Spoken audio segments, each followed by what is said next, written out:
So if you've ever bought a Yu-Gi-Oh product, you know how important the original show is.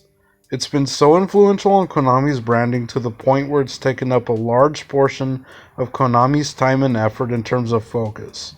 And it's no secret that Konami has dedicated tons of sets to being themed after Duel Monsters related characters, such as Yugi and Kaiba. And while I personally have been content with this sort of branding, many people in the community have been fed up with the constant fixation on Yu-Gi-Oh! Duel Monsters characters. So much so that players have been clamoring for more GX, 5Ds, and Zexal related sets. And while some of you may know the reason behind Konami's focus on the Duel Monsters branding, some of you may still be wondering why. And in my opinion, I think it mainly has to do with marketing. And I think it has to do with the convenient marketing, since Duel Monsters hits on the nostalgia factor for current and former fans. And the other factor is that Duel Monsters characters are the most recognizable characters to former Yu-Gi-Oh fans specifically. And to drive this point home, think about the friend that used to watch the original Duel Monsters anime, and maybe they also happened to play the game at one point, and for whatever reason, this friend may have lost touch with the Yu-Gi-Oh show and the game in general. However, let's suppose that they happen to have been walking through a Walmart, and they happen to quickly look at the trading card section nearby the store checkout station. And let's say that they happen to see a pack that has a classic Yu-Gi-Oh character like Yugi, Kaiba, or even Joey. And this experience may even get them thinking back to when they initially watched the Yu-Gi-Oh show and back to when they played the game. And this experience may get them to buy the pack out of nostalgia, and it may even get them back into the game because of how recognizable these characters are.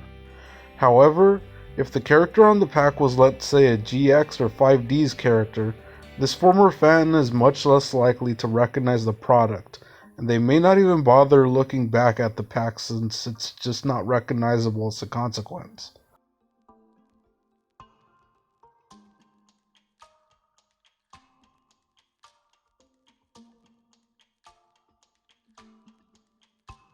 And this mainly explains the reason behind Konami's change for changing the cover art on booster sets such as Legendary Duelists, Duels from the Deep. And before I get into the details of the situation, I just want to shout out Mega Capital G's video on this topic, since he's what sparked this video. So credit to him for being the source of this video. But if you didn't know the situation, the OCG version of the pack depicts a Yu-Gi-Oh! Zexal character known as Shark on the front cover of the pack. Meanwhile, the TCG version of the pack depicts Mako Tsunami on the front cover, and mainly most of the community has been upset by this decision, since many fans want to see more characters outside of Yu-Gi-Oh! Duel Monsters placed on pack arts, and basically just Yu-Gi-Oh! Product art in general.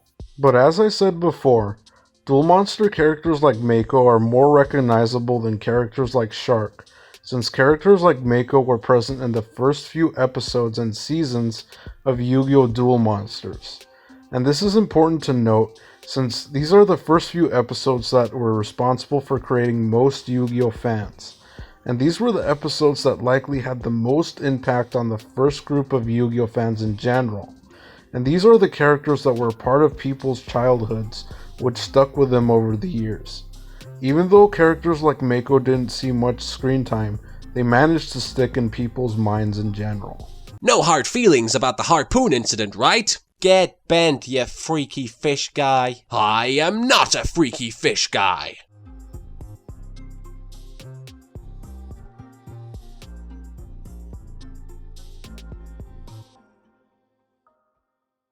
And think about it. Mako is pretty much the de facto sea duelist guy from people's childhoods. He's basically the character that most former fans are going to remember, since they're most likely going to remember the nostalgia from their childhood. And as Mega Capital G said, DM is more popular in the West, while Yu-Gi-Oh! Zexal characters are more popular in places like Japan.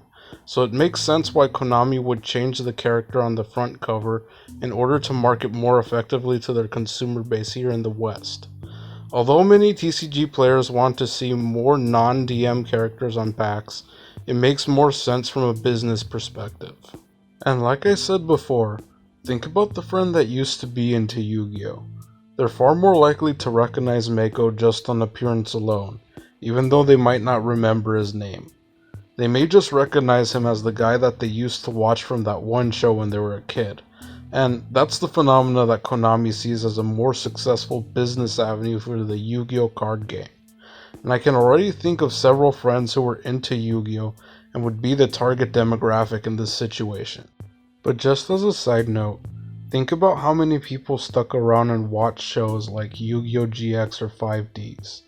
The point here is that a lot of the same viewers who watched DM very likely moved on and didn't watch GX or 5Ds. Especially that GX was on cable TV for a long time, and that's part of the reason why I couldn't watch GX to begin with.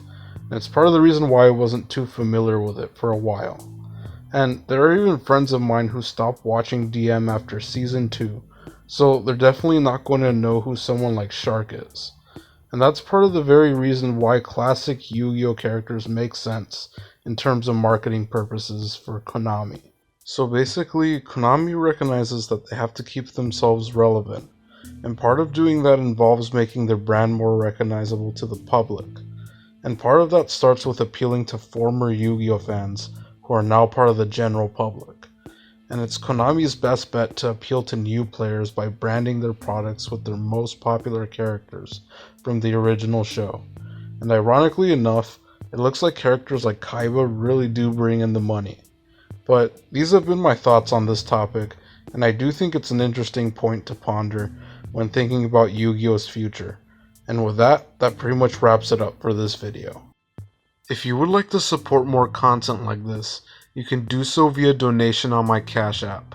I need to resolve some issues with my Patreon, but I still post on there, and you can still catch my content on that same page.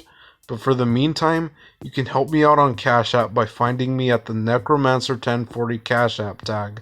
And with that, thank you so much for watching, thank you so much for your support, and I'll catch you in the next video. Alright, take care.